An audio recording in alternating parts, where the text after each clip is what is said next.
Y también pues darle muchas gracias al Señor por esa certeza que Él nos ha dado de querer ser esposas de Cristo y de saber que tenemos un llamado a la entrega al Señor y a la entrega a los jóvenes.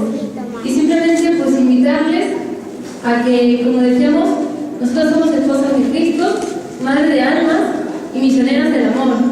Entonces también cada uno de ustedes busque esa misión que el Señor les ha dado, o les puede dar, porque cada uno lo tenemos. Porque ahí es donde simplemente y verdaderamente somos felices. Muchas gracias.